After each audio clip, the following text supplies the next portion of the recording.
નમસ્કાર વિદ્યાર્થી મિત્રો, સ્વાગત છે તમારા બધાનું હિન્દી ગુજરાતી લેસન. આજે આપણે જોઈશું ગુજરાતી નિબંધ લેખન ભારતના પડોશી દેશ નેપાળ પર. તો ચાલો જોઈ લઈએ. નેપાળ દક્ષિણ એશિયામાં સ્થિત એક દેશ છે. નેપાળનો કુલ વિસ્તાર 1,47,516 ચોરસ કિલોમીટર છે. નેપાળ ભૌગોલિક રીતે 3 ભાગોમાં વહેંચાયેલું છે: પર્વતીય ક્ષેત્ર, શિવાલિક ક્ષેત્ર અને તેરાઈ ક્ષેત્ર. આ સ્વતંત્ર રાષ્ટ્ર મધ્ય એશિયામાં હિમાલય પર્વતીય પ્રદેશમાં સ્થિત છે. નેપાળ ખૂબ જ સુંદર એશિયાઈ લેન્ડલોક રાષ્ટ્ર છે.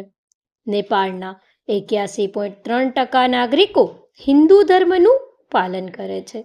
ટકાવારીના આધારે નેપાળ વિશ્વનું સૌથી મોટું હિન્દુ ધાર્મિક રાષ્ટ્ર છે. નેપાળની સત્તાવાર ભાષા નેપાળી છે અને નેપાળના લોકોને નેપાળી પણ કહેવામાં આવે છે. નેપાળની રાજધાની કાઠમંડુ છે. આ નેપાળનું સૌથી મોટું શહેર પણ છે. નેપાળનું ચલણ નેપાળી રૂપિયો છે. નેપાળની લંબાઈ અંદાજે 885 કિલોમીટર છે. નેપાળમાં મેચી નદી પૂર્વમાં અને મહાકાલી નદી પશ્ચિમમાં વહે છે. નેપાળનો આકાર લંબચોરસ છે.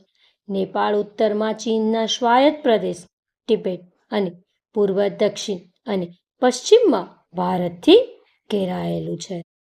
તો વિદ્યાર્થી મિત્રો, આની સાથે જ અહીં નેપાળ પર ગુજરાતી નિબંધ પૂર્ણ થાય છે. નિબંધને અંત સુધી જોવા બદલ તમારા બધાનો ખૂબ ખૂબ આભાર. ધન્યવાદ.